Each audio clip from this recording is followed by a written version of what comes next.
Pada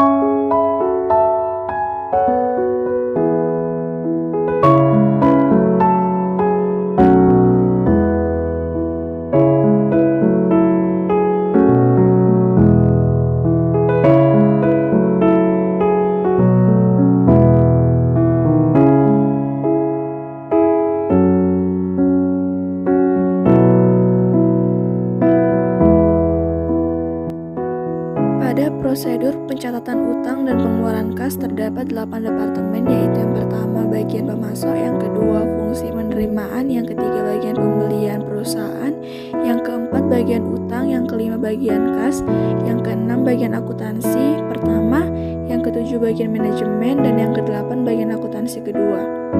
Nah, yang pertama kita mulai dari bagian pemasok. Bagian pemasok menyerahkan faktur pembelian sebanyak 4 macam.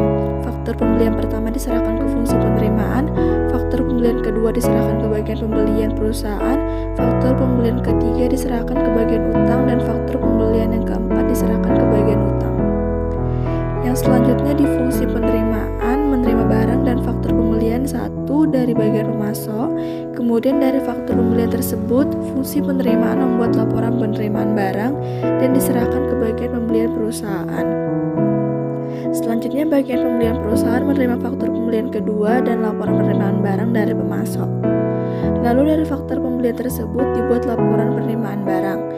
Kemudian bagian pembelian perusahaan memeriksa barang dan faktur serta laporan penerimaan barang.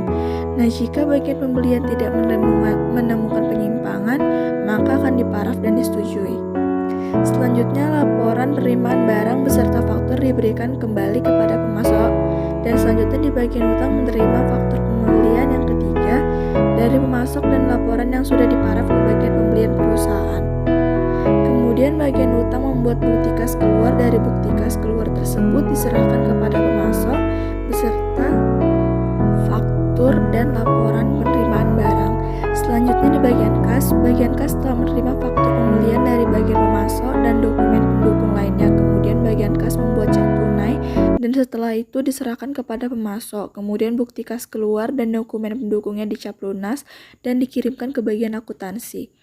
Pada bagian akuntansi menerima bukti kas keluar beserta dokumen pendukungnya dari bagian kas. Kemudian bagian akuntansi membuat laporan pembayaran dan laporan pengeluaran kas. Laporan pengeluaran kas dibuat sebanyak 2 macam. Yang pertama diserahkan ke bagian manajemen sementara, yang kedua diarsipkan secara permanen berdasarkan nomor urut. Kemudian pada bagian manajemen menerima surat pemerintahan pengeluaran kas dan menyetujui SPPK tersebut, lalu SPPK yang telah disetujui tersebut diserahkan kepada bagian pemegang kas. Kemudian di bagian akuntansi yang kedua, untuk cek keluhan dari para pemasok dibuat cek untuk menampung keluhan dari para pemasok. Kemudian cek keluhan tersebut diserahkan kepada pemasok agar mengisi cek berupa keluhan mereka kepada perusahaan. Setelah itu cek keluhan yang sudah diisi tersebut diberikan kepada pihak manajemen perusahaan, kemudian selesai.